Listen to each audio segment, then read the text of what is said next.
بولتی کوئی نہیں، پھر وہ توحید ہی کیا ہوئی؟ وہ تو کرسچنوں کا عقیدہ ہے. حضرت عیسیٰ کو، حضرت مریم کو ٹرینٹی، تین مل کے ایک خدا. وہ ہمارے تو اب تک سمجھ میں نہیں آیا وہ کائی کی ٹرینٹی ہے اور کیسا توحید اس میں داخل ہے.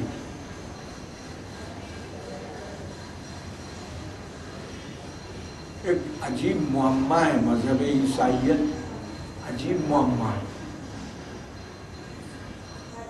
ایک صاحب جو ہے عیسائی پادری جو ہے ہمارے ساتھ ٹرین میں تھے، ہم نے ان سے بات کی. ہم نے کہا بڑا اچھا موقع ہے، اور وہ یہ سکندرآباد کے کوئی فادر تھے چرچ کے بڑے، اور مذہب عیسائیت میں PhD کی.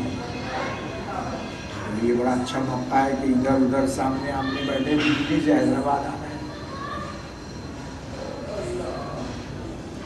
تو ہم نے ان سے کہا دیکھیے آپ PhD اپنے مذہب، بڑی خوشی کی بات ہے، ہم آپ کو اپنا مذہب سمجھا دیتے ہیں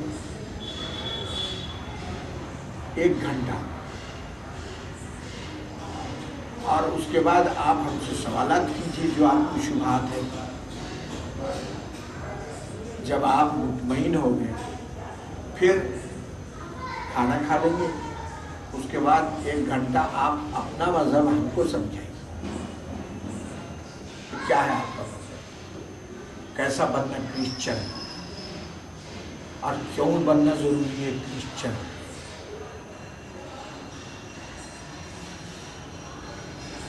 اور حضرت عیسیٰ نے تو بنی اسرائیل کے لیے بھیجے گئے تھے. وہ اللہ نے خود کہا رسولاً الی بنی اسرائیل، آپ کو آگے بڑھنا ہی نہیں چاہیے،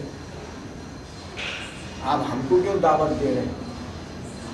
وہ تو بنی اسرائیل کے رسول تھے، بلکہ اللہ نے فرما دیا ہوئی اور رسولاً الی بنی اسرائیل، ختم ہو گیا. خیر غرض کے ہم نے ان کو 1 گھنٹہ مذہب اسلام صاف صاف سمجھایا. مسلمان کس کو بولتے ہیں؟ آپ کو مسلمان بننا ہے تو کیا کرنا ہے؟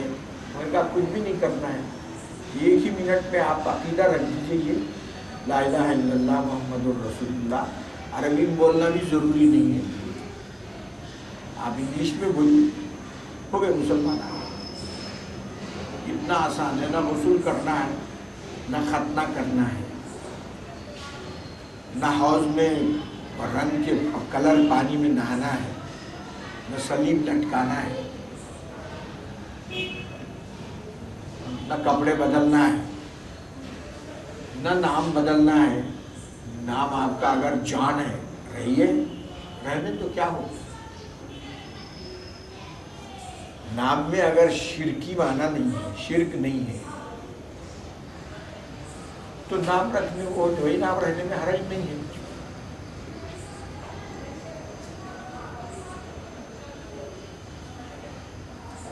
ہم نے تو سمجھایا جناب، لیکن جب ان کی باری آئی تو وہ ہم کو تو مذہب عیسائیت سمجھا نہیں سکے.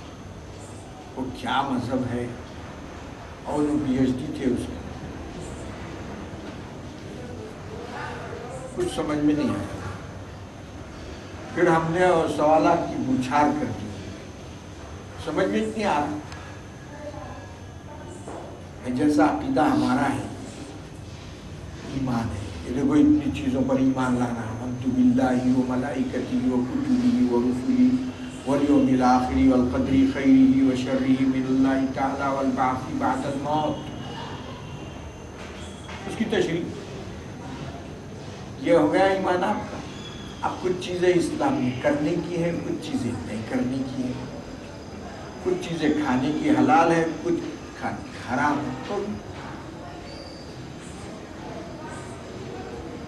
نماز پڑھنا ہے، روزہ رکھنا ہے، زکوٰۃ دینا ہے، حج کرنا ہے، بات ہے.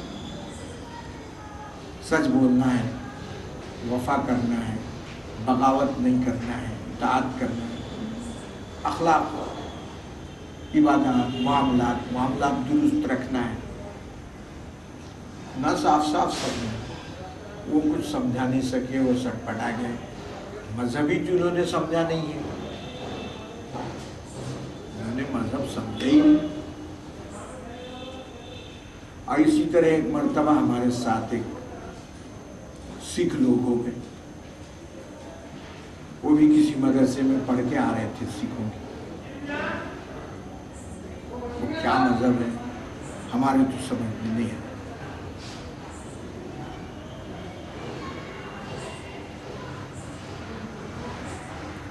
تو بہرحال اللہ سبحانہ و تعالیٰ کی ذات میں، اس کی صفات میں کسی کو شریک ٹھہرانا شرک ہے۔ کوئی اللہ کے جیسا ہے بولنا شرک ہے۔ کوئی اللہ کے جیسا ہے صفات میں کہ جس طرح اللہ عالم الغیب ہے، کوئی اور بھی عالم الغیب ہے ایسا بولنا شرک ہے۔ پھر آپ بولیں گے کہ اللہ کے رسول نے تو غیب کی بہت خبر، پورا قرآن مجید غیب ہے، پورا قرآن مجید غیب کی اطلاعات دے رہا ہے، جنت ہے، دوزخ ہے، کل صراط ہے، شفاعت ہے، حشر ہے، نشر ہے۔ قرآن مجید پورے علم غیب سے بھرا ہوا ہے۔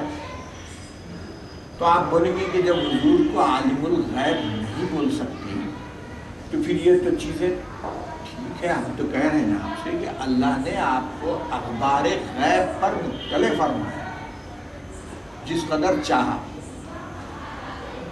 اور اس کے یہ معنی نہیں کہ اللہ کے پاس کا سارا علم ختم ہو گیا، آپ نعوذ باللہ دونوں برابر ہو گئے، ایسا نہیں۔ اس کے علاوہ بھی اللہ کے پاس بہت غیب ہے، جیسے شروع میں ہم نے بتایا کہ اگر اللہ کا علم سمندر ہے تو حضور کا علم چلو بھر پانی۔ مفسرین نے لکھا ہے صاف صاف، بریلویوں نے لکھا ہے صاف صاف، لکھتے برابر ہے وہاں پہ۔ لیکن جب ادھر دیوبندیوں سے مقابلہ ہوا، کہتے کچھ ہے، الزام کچھ لگاتے ہیں، بلاش لڑائی، بلاش سر پھٹول امت کو بیچاروں غریب لوگوں کو پریشان کر رہے ہیں، بلاؤ لڑا رہے ہیں، مرغے لڑائی جیسے۔ اور عالمی جو مسلمانوں کے اوپر مصیبتیں ہیں، اس سے سارے مولوی جو ہے ہاتھ بند کیے، ان کو اس کی فکر ہی نہیں کہ خارجی جو ہے مسلمانوں کی پریشانیاں ہیں، ہاؤ ٹو فیس۔ اور سب سے بڑا خطرہ اس وقت اسلام کے لیے جو گلوبلائزیشن کا ہے، پوری دنیا ایک گاؤں بن رہی ہے، کمیونیکیشن اتنا عام ہو گیا ہے کہ آپ یہاں بیٹھے بیٹھے پوری دنیا سے رابطہ ہے۔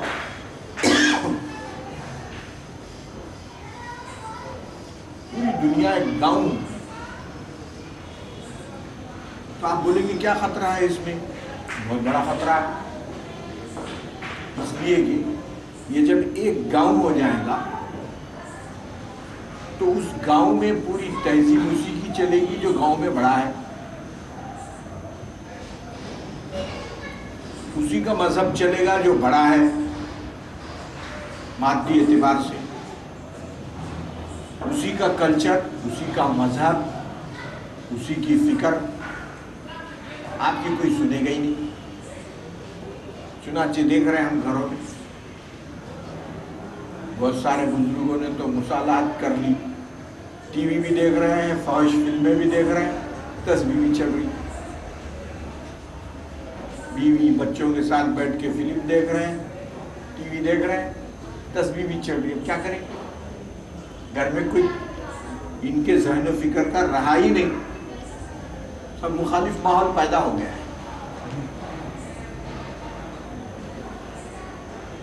اب سمجھا کہ آپ تک آ گئے، عورتیں برابر یہاں تک ہی پہن رہی ہیں، اتنا کھلا ہے نا، یہ اتنا حرام ہے، nobody is to follow، سن رہی نہیں۔